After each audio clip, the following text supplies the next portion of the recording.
Hello, so I'm going to try and explain to you about some very special spacecraft in the time that it takes me to kill them.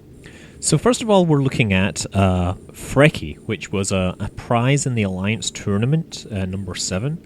It's basically a variant of the well-known Rifter, and it basically gets a whole lot of extra awesomeness attached to it. Although, oddly enough, it actually has fewer high slots than the real Rifter, but it gets bonuses in terms of low slots and medium slots.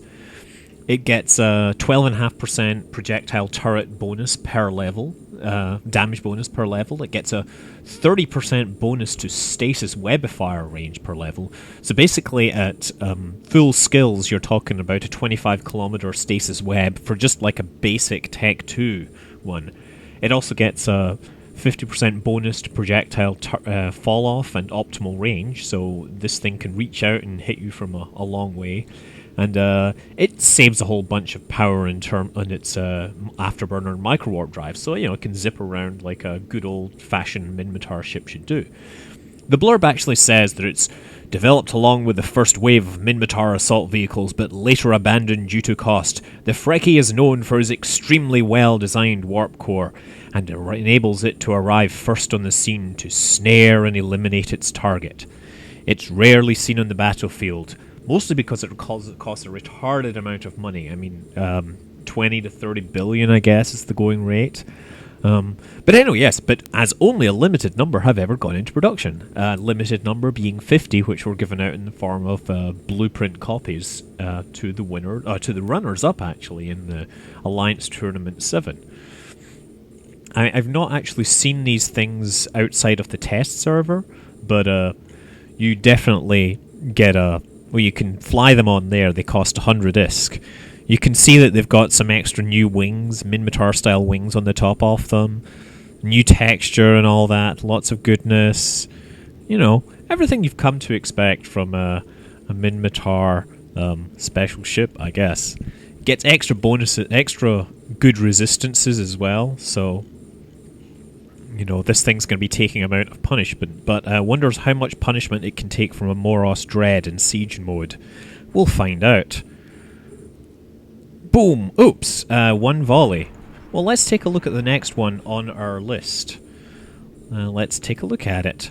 This is the Utu. Again, this is a frigate, and this one actually has a really nice 8 Galente 8 logo on the front of it.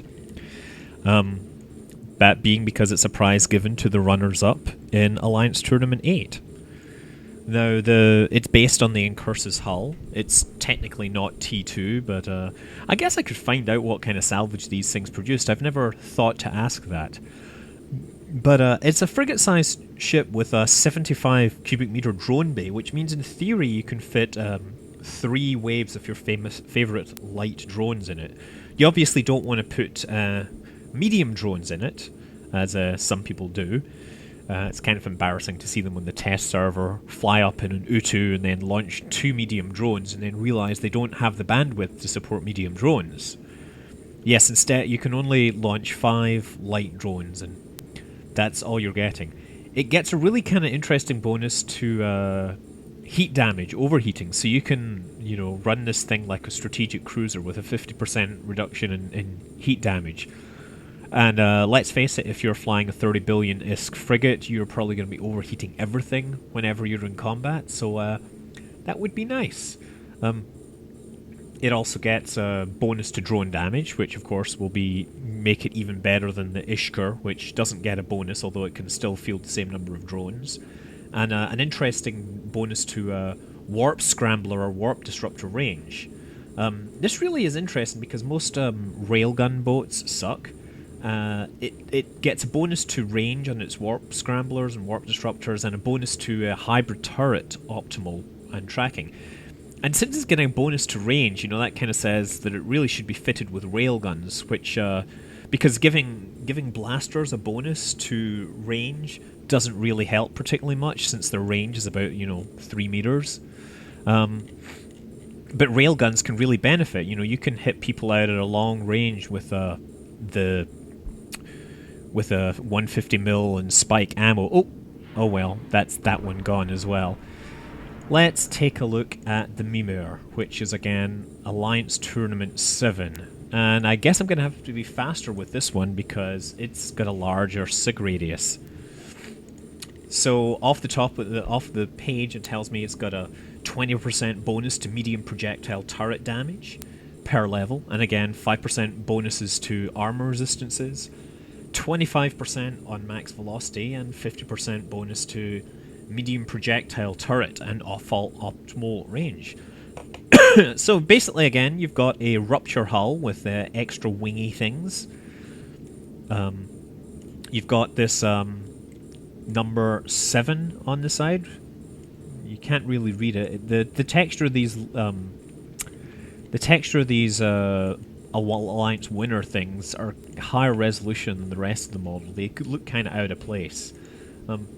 So yeah, it gets 6 high slots, 3 medium slots, and 6 low slots. So it's definitely set up for armor tanking.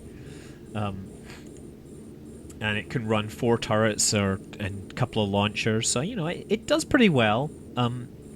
I've seen these on the right side of kill mails. I believe Hydra took one out through Providence once, and I saw that passing through once and waved at them. But this one is not going to go there instead. Oh, dear, one volley again. Who'd have thought it? So finally, we are on to the Adriesta, which looks like has a kind of cool gold and black look to it.